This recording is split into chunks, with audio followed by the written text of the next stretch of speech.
But one thing that, as I said, really shocked me about this water out thing is it confirmed a fear that I had that is in this document.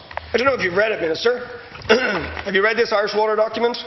General Conditions for a Water and Wastewater Agreement. These are the conditions that every customer of Irish Water, once they sign up to, is signing up to. They're committed to. Most of them won't have read it, but it's a document on their website, and these are the conditions of being an Irish Water customer, so-called. And in the obligations of the customer, on page 17, section 197, it says the following. The customer shall not allow the discharge of rainwater runoff from roofs, paved areas or other surfaces into any sewer, except as may otherwise be agreed in advance with Irish Water in writing. Now, what's that about? What is that about?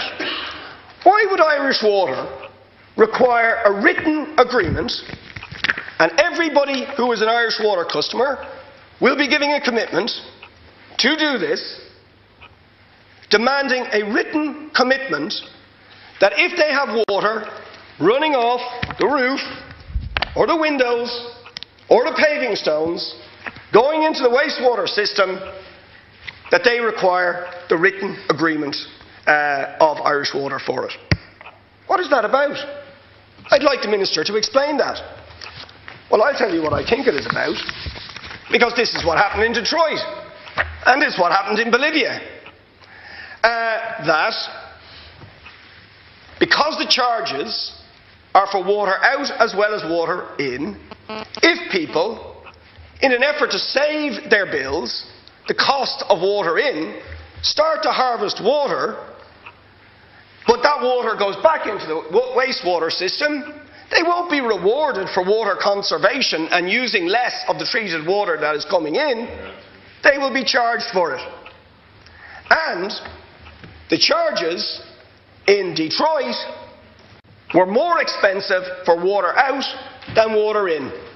So you don't get rewarded for water conservation, you get charged for water conservation. And if you do more water conservation, you'll get charged more for water conservation. And in Bolivia, Bechtel, the private company, until they were thrown out by a massive 2-year-long popular revolt against the introduction of charges and the privatisation of water, but while it was privatised, Bechtel were sending inspectors around to people's homes checking if they had water harvesting equipment to harvest rainwater off the roof, and saying, okay, you're harvesting water off your roof, we see the evidence, we're charging you for it. That's what this is about. It won't happen today or tomorrow, but it's in the agreement. It is the legal basis. It gives them the legal authority to do this. And the charging system is set up in such a way as to allow for that. Water in, water out.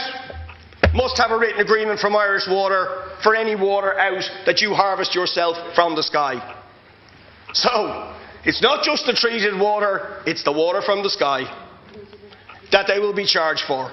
It's shameful. Absolutely shameful. As if the whole thing is not a debacle and a fiasco and an injustice on a massive scale.